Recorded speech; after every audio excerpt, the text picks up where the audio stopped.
Welcome, everybody, to the Nice Minds podcast. I go by the name of B-McC, otherwise known as Brandon McCollum, whatever you want to call me. I am with my very, very, very good homie, Nimo The Hooligan. Hey. We go What's happening, Brandon?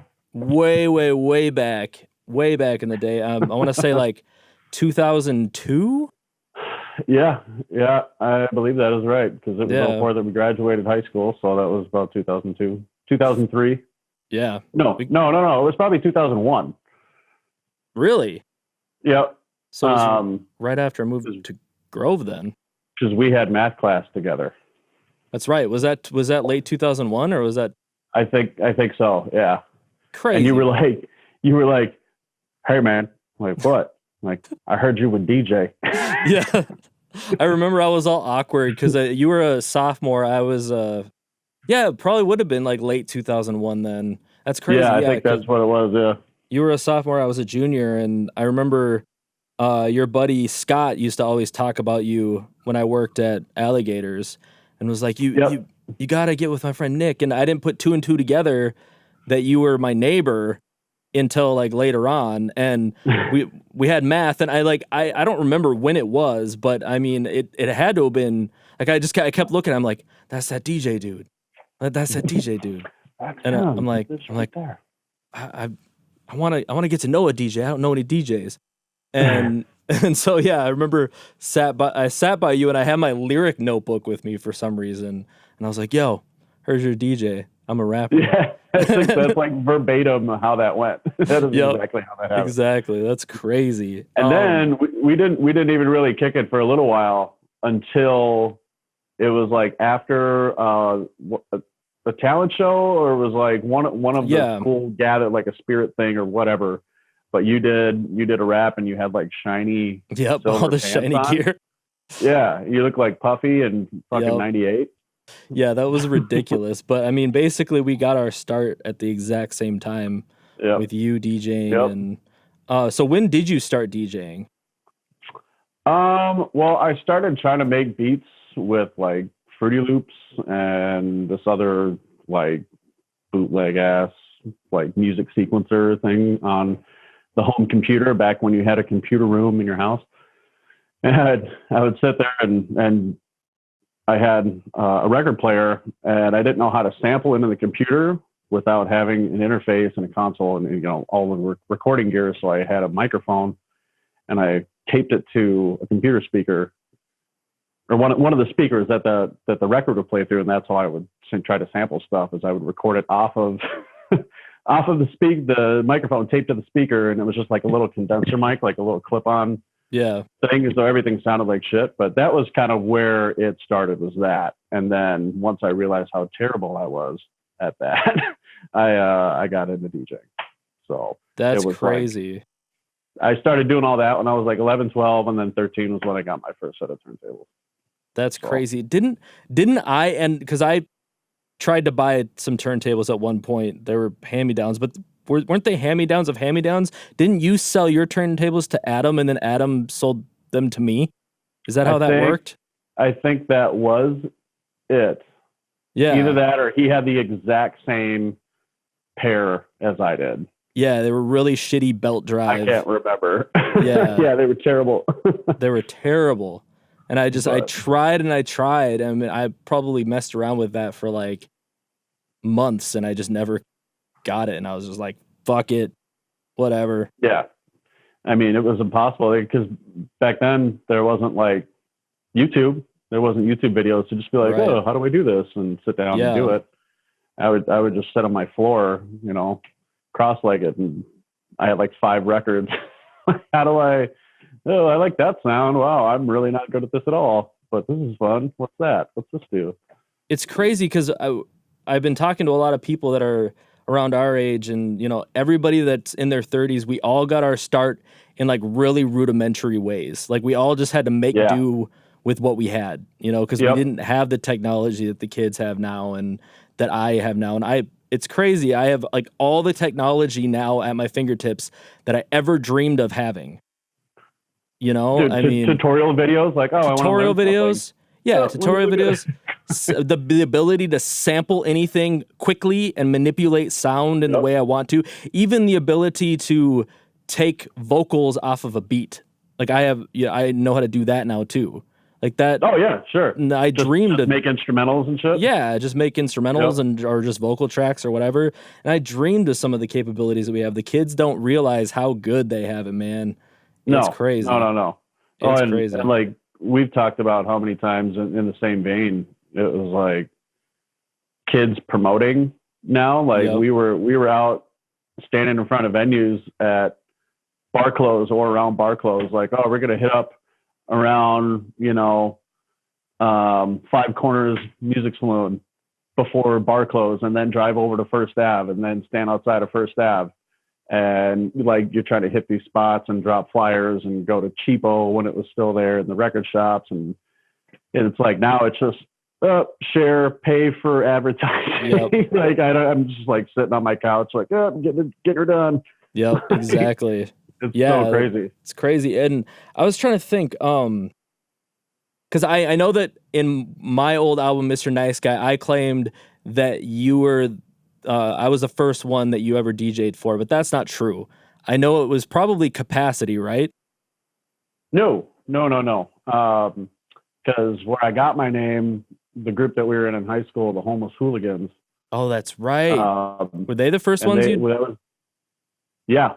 Okay. So that's how I met Wagner, because they were friends with Wagner, and we would all go over to the studio and record and rehearse over at his place before it was all built out.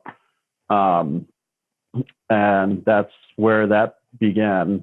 And I feel like it wasn't long after that, or it might have all kind of happened at the same time. Something like that. Because I started DJing parties. That's right. Before that, and I would do all the party stuff, and then I started wanting to be like, I want to perform for real and be on stages, and so it was all around that time. But yeah, it was definitely one of the very, very first. So you were probably the first or second. Either way, it was a long ass time ago. Yeah, and I remember. I mean, even when you weren't DJing for me, I was at pretty much every single show that I could roll to with you, because I mean, I didn't have my license, but you were my neighbor, so I would just literally just walk over to your place and then we'd go. Yeah. So I would just like roll with you and just like help you haul your gear and all that shit like everywhere. And I must have going to shows at First Ave, like seeing a whole Rhymesayers lineup for like $10 straight shit. Up. It's crazy. Going to what was that coffee shop in Osseo? Oh, what was that called? It was a Christian coffee shop. Yeah. Pretty much. Whatever it was, we were there all the time. Oh, was it Sage something? It started with an S. Segway. Yep. That's right. Segway. Yep. Yeah, that was like my second show that I ever did. And I just remember, I mean, all my earlier shows were just hella awkward. But I remember knowing that was a Christian coffee shop. And at the time I was doing like straight cover songs of like, I was taking like an artist like Ludacris or like Nelly or something, and like taking their instrumental and just straight doing their songs over their beats. And I did that at Segway, and I think I have video of that too. I should make a little, yeah man. I was actually just talking about, cause I used to walk around with that Hi8 camcorder. Oh yeah. The little tiny analog tapes. Yeah. I had the same one. And I brought those to all the shows, to all of the garage band performances that we had in school, like practices and walking around the hall. So I have all of my earliest performances pretty much throughout high school, all on this camera, but I have no idea where to get it like transferred over, to like a hard drive. Do you still have it? Yeah, I still got it. Yeah, I got like 20 tapes, like full of shit. Parties at your house, stuff like that. Oh yeah, I still have actually 4 undeveloped disposable cameras from that era that I need. I need to get those developed, but I'm afraid. Like I've had them for years, but I've always been afraid to develop them because I'm afraid that somebody at one of the parties took a picture of their dick or something, and that's what we're like. We're gonna end up like seeing like Drake some fuzzy like ball sack or like something. somebody's just weighing is just gonna be on a picture, and I'm just deathly afraid of that. But yeah, funny. I mean that's where we. But no, I was gonna say I may be able to transfer those for you. Yes, that would be sweet because I got a bunch of them. I have a VHS to digital transfer, and I have one of those like VHS to like you put the little tapes inside the VHS, and then they're high 8 they're called, and they're like something high like 8 that. Yeah, digital they're format adaptable, tapes, whatever. Yeah. But that would be badass, dude, because that would be I would love to see some of that. Because my camcorder doesn't work. Otherwise, I used to just watch it on the little tiny screen. Oh yeah, and it would be extra embarrassing to watch it on my 70-inch flat screen downstairs.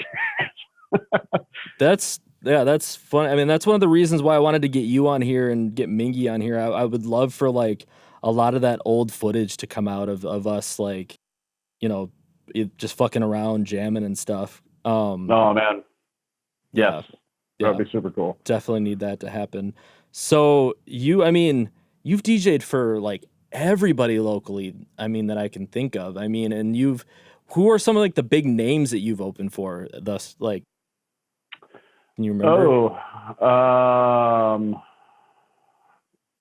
Off the top, like Method Man and Redman, Snoop Dogg, did Prof Outdoors, played shows with Idea. Now I'm gonna blank. We did Jason Mraz actually randomly in Somerset one time. Lord, I've opened for big country acts. I can't remember their name, but there was crazy. Like 10,000 people, like 10, 15,000 people. That was weird. And I was just DJing for that. I wasn't like playing with anybody. I was just like cutting and mixing country music. Yeah. And people's faces were like, what? And people were getting down though. It was just, that's crazy. Funny. That's super dope. But gosh, man, I don't know. DJ Qbert, DJ Craze.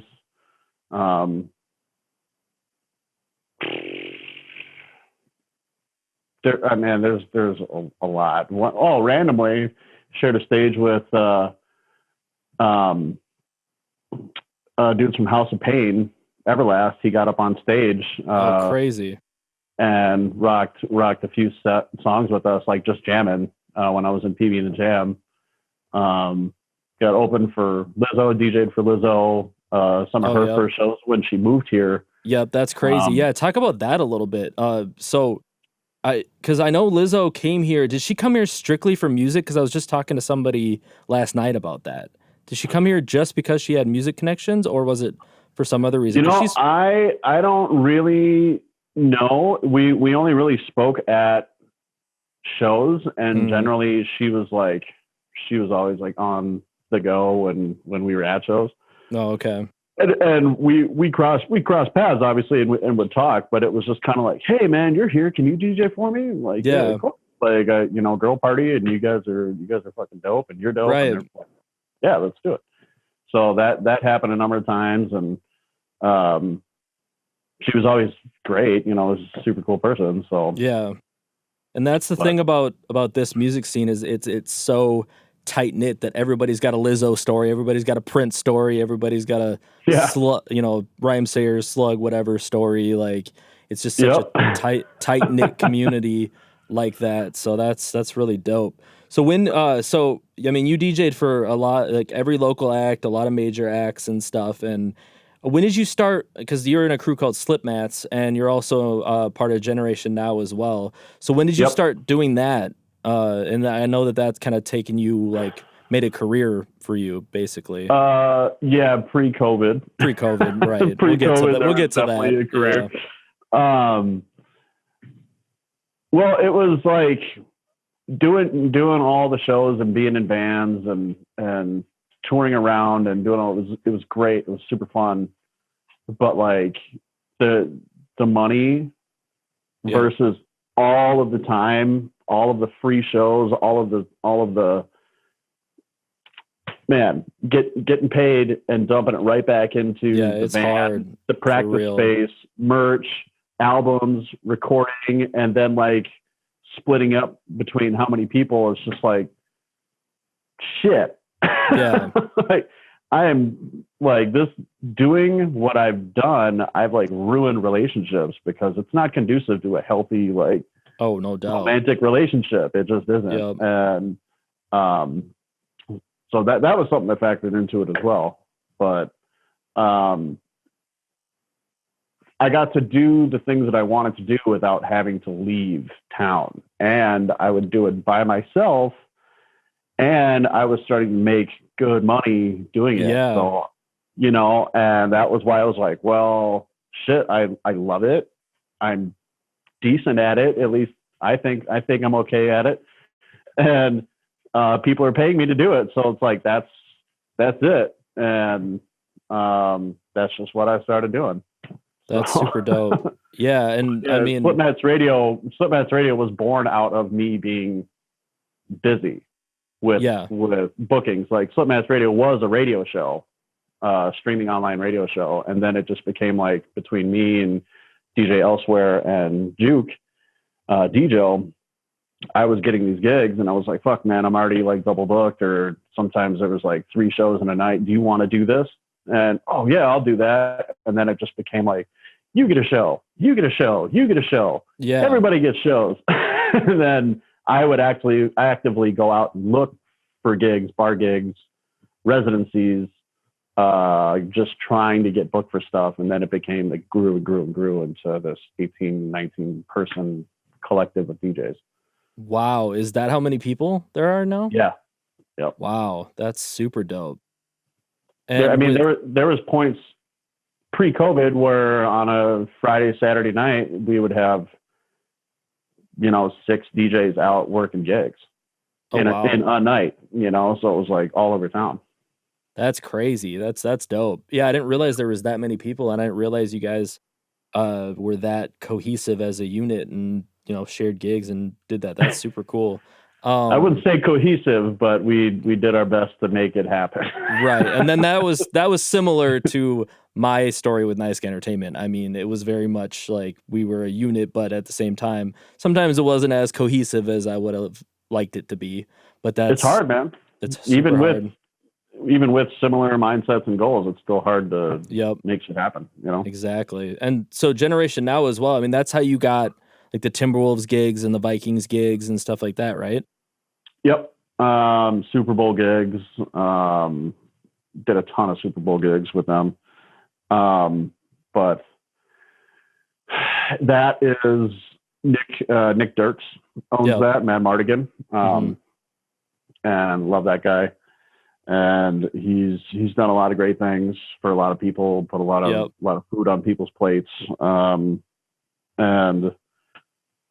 it's been really cool to be able to put that on a resume that, hell yeah, we're one of the official Timberwolves DJs and Vikings DJs and Golden Gophers DJs. And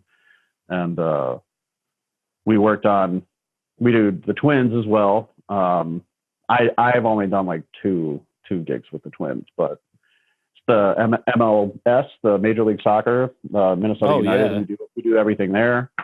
So having the sports on lock has been cool because that's like super official. It's like we're playing in stadiums and shit. So damn, that's been really cool. Yeah, I bet. That's crazy. And just to see your growth and what you've done over the last 5-6 years, even 10 years. But I mean, you'd have just been like steady grinding. So trying, man. So 2020, let's talk about that. So I mean, like work just came to a halt. How many like gigs have you done this year? Well, it was the week. What was it? It was the week, 2 weeks after. Wasn't it like the beginning of March where the lockdown happened? Yeah, it was right in there. Beginning mid-March. Since then, I've played 2 or 3 times. Oh wow. maybe. And honestly, like even DJing at home, I haven't even been doing that a whole lot. I bet. And it's honestly just been nice. Yeah. to take a break, because I did it so hard for so long, and now I got kids, and I work a full-time job now to fucking pay bills. Right. So that it's been a weird like identity shift for sure, in the last year. Big income difference. Because on top of whatever regular job I would happen to be working, and I got back into the workforce like last year, off of being self-employed for 5 years. It's so weird. Yeah, I bet. It's so weird just being so used to being out in public for my job all the time. Yep. Every night, 4 or 5 nights a week, to like work my day job and not leaving the house when I get home. Like it's that's crazy. Strange. But yeah, I mean, everybody is really in the same boat. Everybody I've talked to is just kind of like, there's been all this bullshit, and there's also been all this good stuff. I mean, because we've all got to spend more time with our families and the people that we live with and stuff. And I got sober. Yeah, that's amazing, man. I mean, so that was a big one. Do you want to talk about that at all? I mean, do you want to get into that? Yeah, we certainly can. I mean, so what was like, what did you have a problem with, I guess I should say, if you don't mind me asking? So like what ended up happening? Well, it's not something that I've admitted to a lot of people, but I developed a pretty decent cocaine problem. And that is a real point of shame in my life, because you and me growing up, I mean, you know how I was and how I thought about that stuff. Very, very, very against it. Same, weed and all that, whatever. But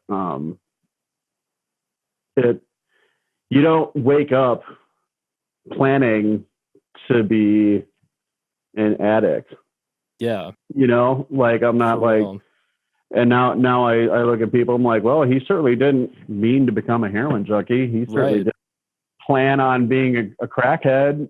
I didn't plan on my problem. Yeah. But it happened, and it can happen fast. And it was very easy in the nightlife for sure. Is everywhere. It was absolutely everywhere.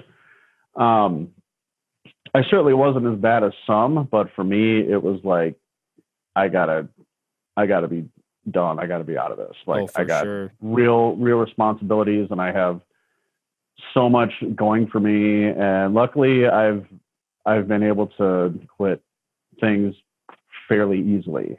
COVID was certainly a blessing in disguise. So just not being around anybody or any of the triggers or any of that has been really good. So was it hard for you to quit, or was it just natural since you weren't out and about? No, it wasn't hard to quit at all. I mean, maybe the first week it was like, I could go for that. But once the gig stopped and I started sleeping, you know what I mean? So it was like my schedule, I was running myself so hard, and energy drinks literally were just like not doing it. Yeah. And it wasn't like I was even doing it to party. I was doing it to work. Yeah. Which is like the most expensive, stupid thing to do. Oh, no doubt. But yeah, because I would work 3-4 nights a week, and at the time when it got bad, I was working a day job, so I was waking up at 6 a.m. bringing kids to daycare, and then working all day, working again that night until 2-3 in the morning, DJing, and it was like I was literally killing myself. And it wasn't even the drugs that were doing it. It was me pushing myself. Yeah. So again, COVID was like, it gave everybody this like, holy shit, like we can just like let's do some introspection and like how we were living, how fast we were going, how we were working. It and from people like me to people that work in office buildings, you know, it's like people are just reevaluating how shit's done, and socially and personally. So it just happened to be with me that I changed a lot. I had to look at myself a lot, live with some mistakes, you know, Yeah. just really, really take a good look in the mirror. And I've since become a way better person for it. And I'm way healthier. That's what's up. I'm way happier. So, hell yeah.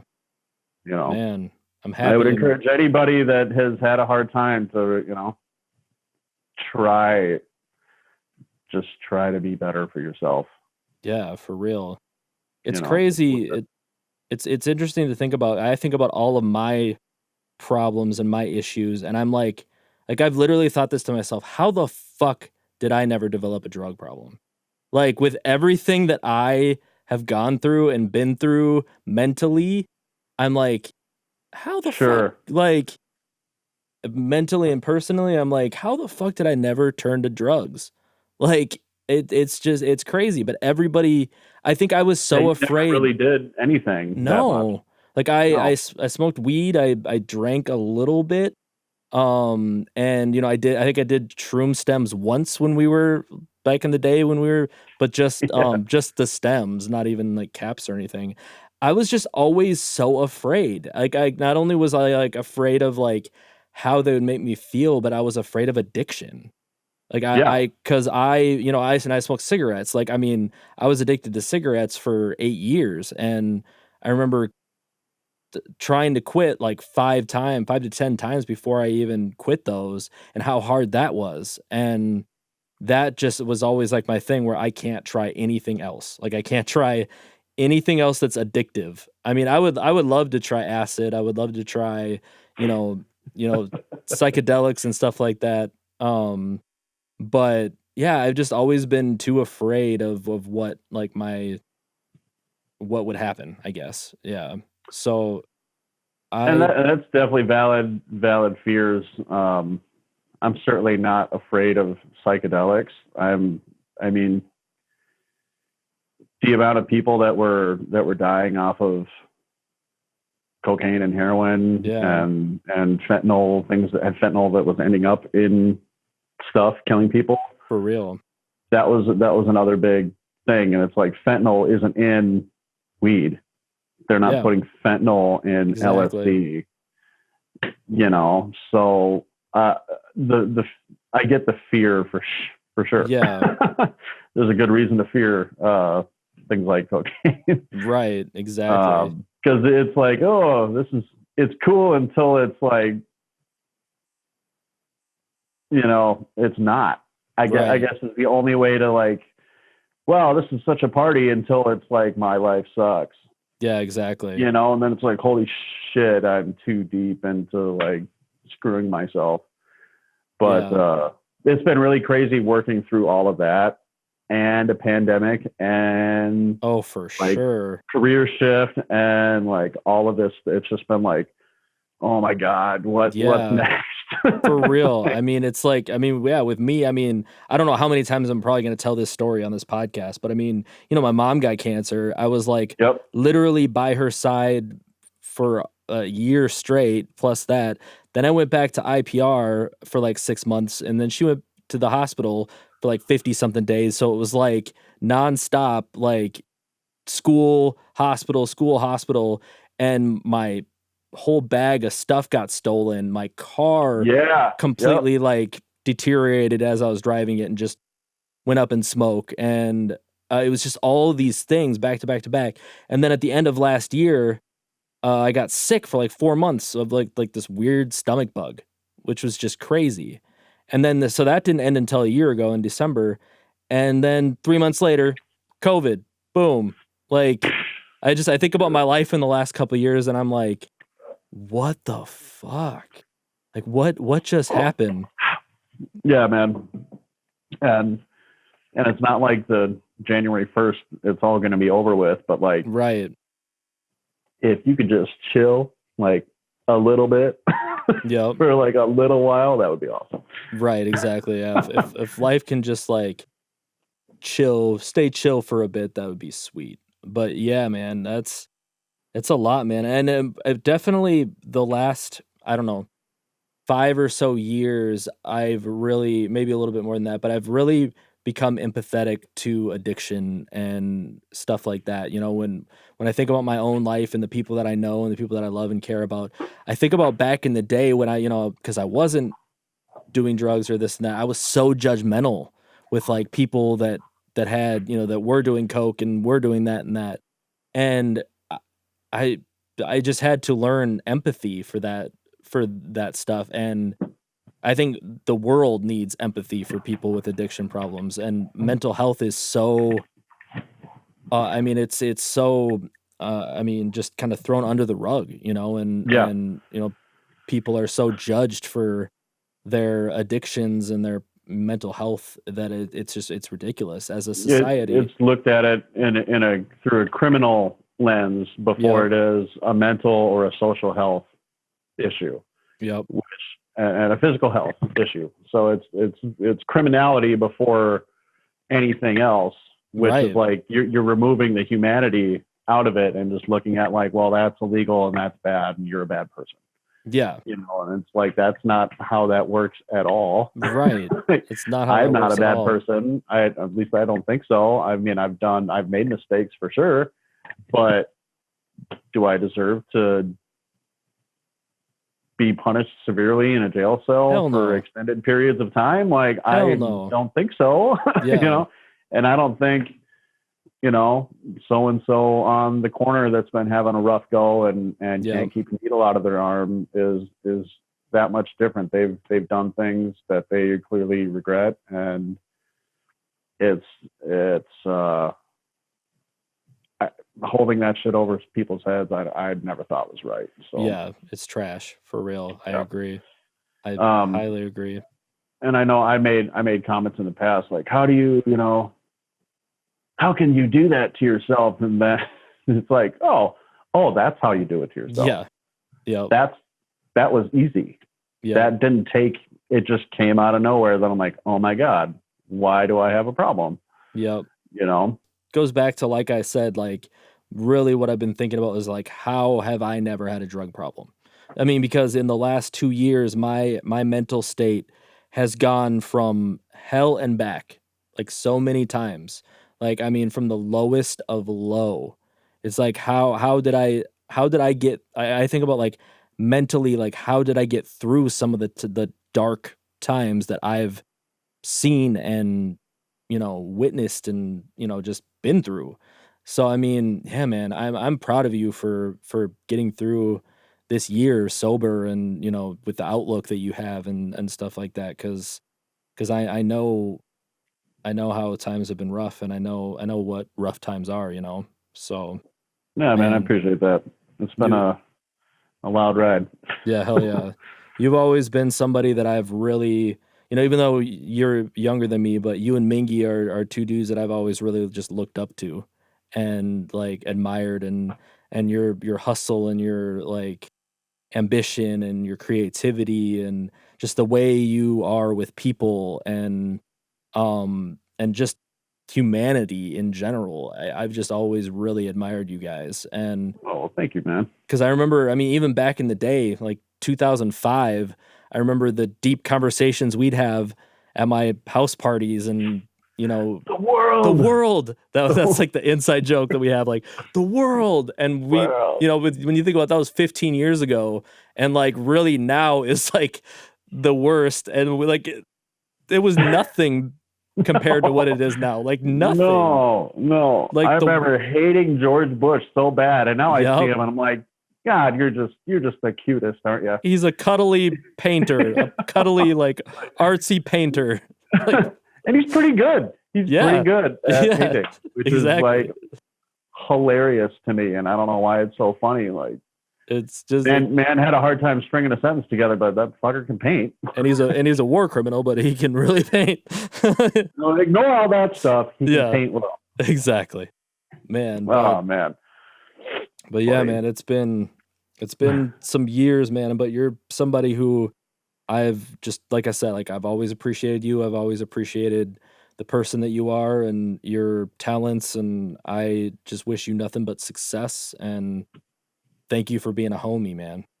Oh man, thank you. And I know I feel the same way about you. You know, watching you make your company, and you're signing artists, and you're doing all of these cool producer things, and like your hustle has like elevated up and beyond mine. You know, you're just like diversifying and doing all this cool stuff, and I'm still doing what I was doing 20 years ago. No, I mean, that I've always just felt like, I mean, with me, I'm so I don't know if it's success driven, but it's very creative driven. So I've always just been like, oh, I got the idea to try this, and I try it, and then oh, that didn't really work too well, but I got the idea to try this, try that, and just like just trying all these different things. And I've been fortunate enough in my life to be able to try all these different things, and hopefully one of these days something will stick and something will have longevity. And I'm hoping that this podcast brings that. But I Oh appreciate yeah, it. man. I know it's been weird since having kids, and even before that, like I just didn't have a lot of people that I hung out with, Right. for so long, because I was so like driven to DJ, and that's all I wanted to fucking do ever.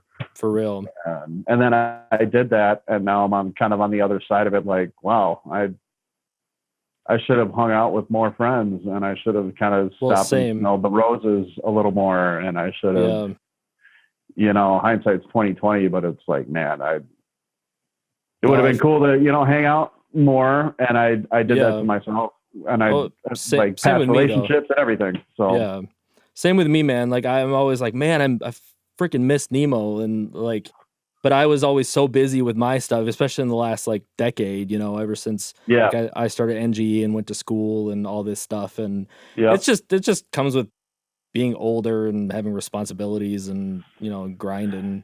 It's yeah. But I think this year, and I've talked to a lot of people about this as well, that this year has been especially good at reconnecting people, or just connecting with people that you might not have even really noticed before. I mean, for example, both of the dudes from the Wiseman show, who I've admired for a minute because they've been out here doing the podcast thing for real. Both of them, Jake and Joe. Joe especially has reached out to be a mentor to me with this whole podcast thing.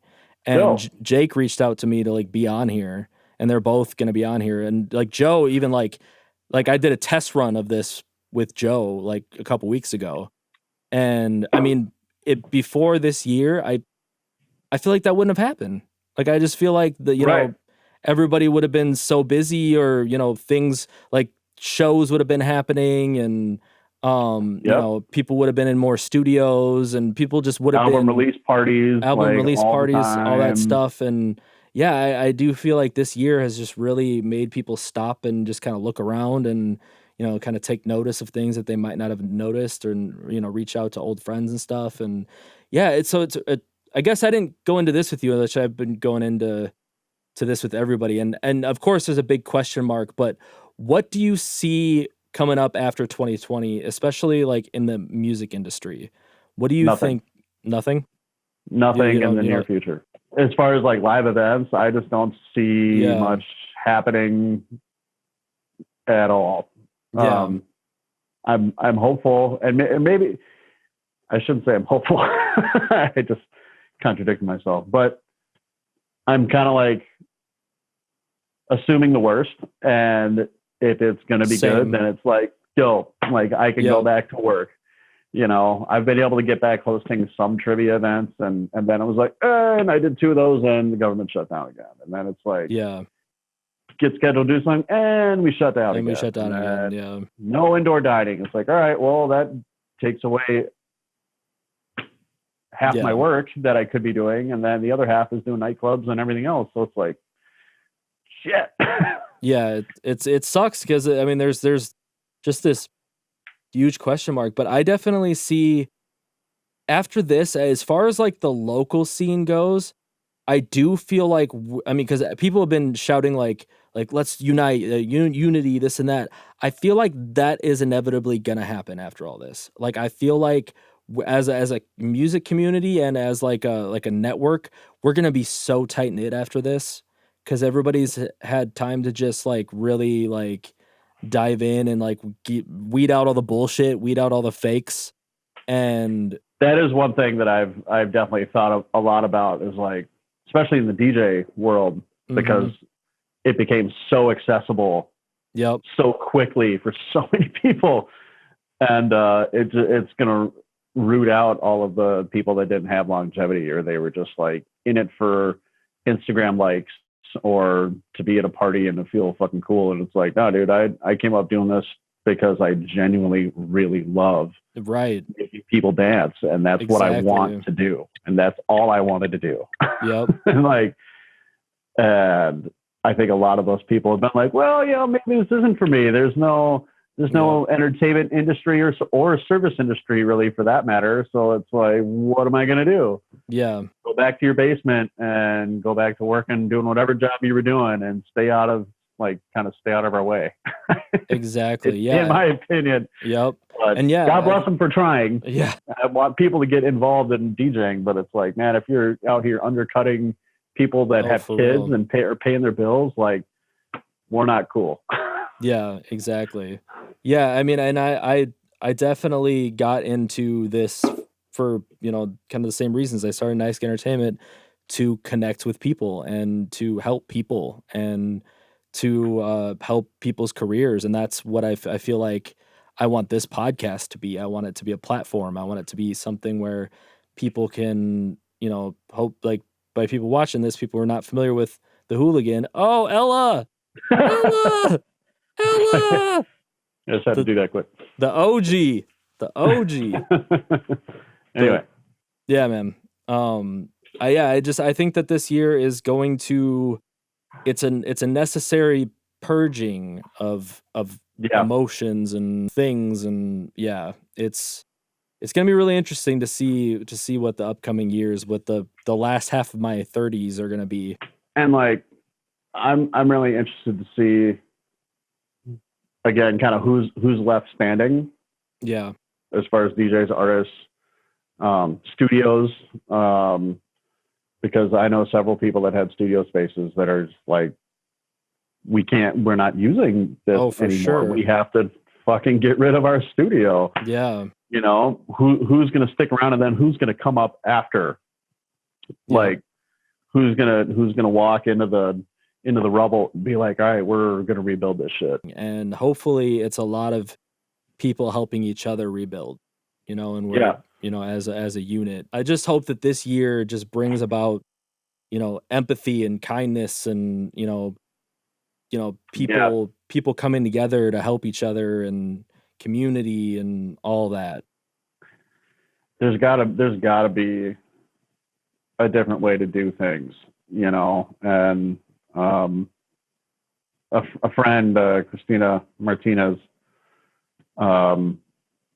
she had mentioned something online about, COVID happened, and all of a sudden we're like, oh my God, shoulda, coulda, woulda with XYZ at this venue or this scene, or this should have been happening, and we should have been this way.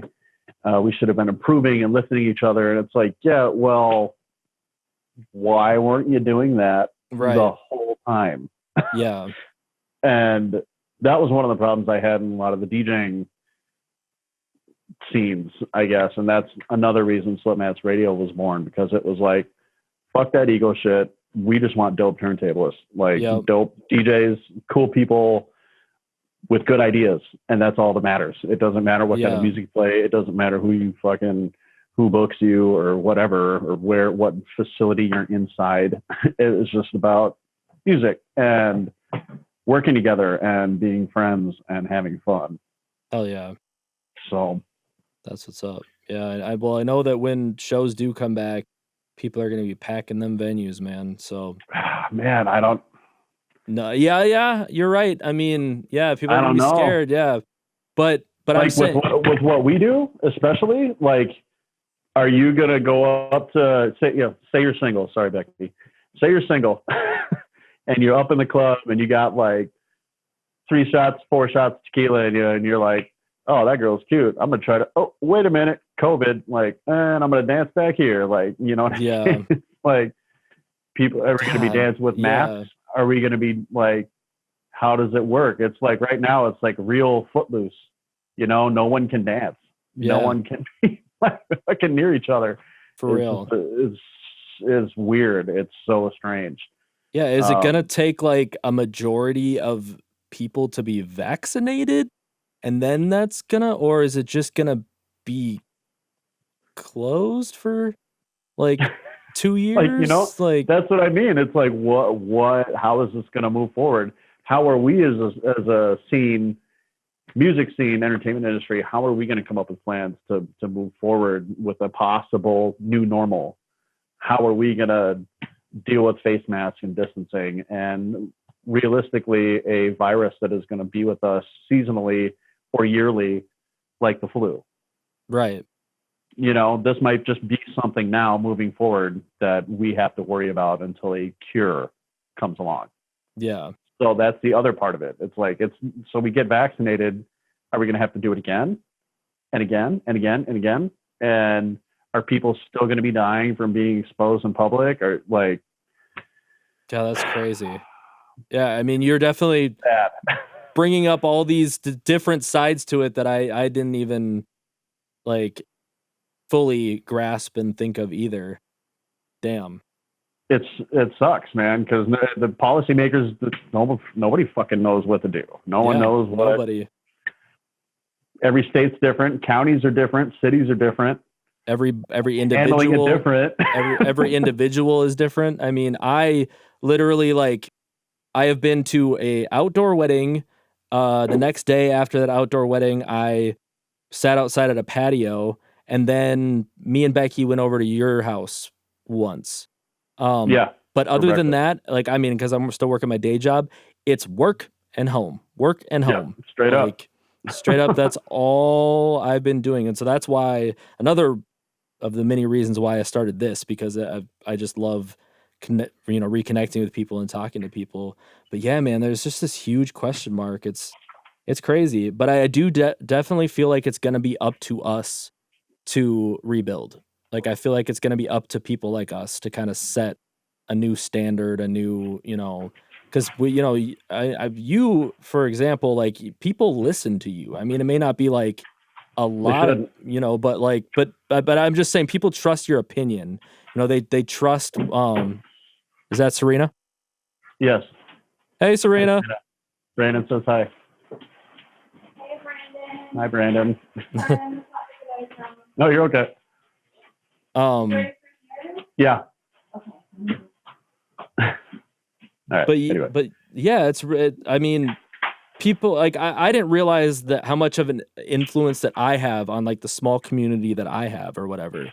Everybody in the scene that's kind of built a name for themselves or done whatever, people trust our opinions. They trust what we think and stuff like that. So I do feel like it's going to be up to people like us to kind of rebuild. And it's gonna take people with money Yeah. and an interest and a real plan, because then socially too, a lot more people are pushing for livable wages. And if you're going to Yeah. be starting a business, people are going to be expecting to not only follow possible forever COVID regulations, just being a pessimist about it. It might be for fucking ever. Who knows? It might be, yeah. And then on top of it, people are going to be demanding better pay, and it's just this shifted so much, and people that are going to be willing to dive in and do that. I'll be on the backside. I'll be on the backside,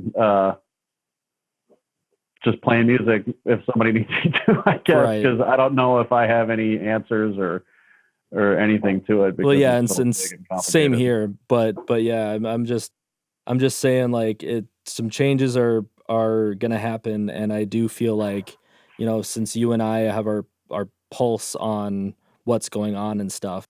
You know, I feel like if the more people that put our heads together and, you know, try to figure out ways we can help each other and promote each other and whatever, you know, just be creative together. I feel like that's gonna move things forward and keep things going and stuff like that. Like I know in our Slipmats Radio group chat that we have, there's, you know, at the beginning of COVID, there was a lot of brainstorming about how we could still get it done. You know, like how can we move forward and have these regulations and have everyone be safe and still have a good time. Like we were doing, we did a big barbecue at Powderhorn. When the city council, after the George Floyd protests, riots, whatever people want to call them, and it was the day the city council was having a meeting, and there was like thousands of people at Powderhorn, and we had figured out a way to barbecue for people and give out free food. We took donations, and we brought all of our own grills and like all of this stuff, and we're wearing gloves and masks, and like figuring out, okay, how are we going to set up food stations to where individual people can come and grab food while it's still safe for other people, like it, you know what I mean? And little things like that, it does give you hope that like we can move forward with that's cohesive plans exactly what I'm for saying, social gatherings. Yeah, it's gonna be really hard going forward, but I mean, and I'm like you, I'm a pessimist when it comes to like, I feel like you kind of have to be, so you're not, you know, you're not I'm never overly disappointed. You're never disappointed. Yeah, exactly. You're like, well, we're just gonna be on lockdown forever, so there's that. But it's gonna suck until it doesn't suck, is what I've been saying. Like, I'm just gonna assume it's gonna suck, and if when it doesn't, and you're like, oh, that's cool, it doesn't suck anymore. Yep, exactly. Yeah, but yeah, in the meantime, I'm gonna be doing shit like this and trying to be creative and trying to make connections and. No, this is great, man. You should absolutely continue doing a podcast. Hell yeah. It's something I always wanted to do. I didn't know. I've been on people's podcasts a few times, and I just don't know what to do with it. You know what I mean? Oh yeah, bro. I will. If you want to do it, I will help you.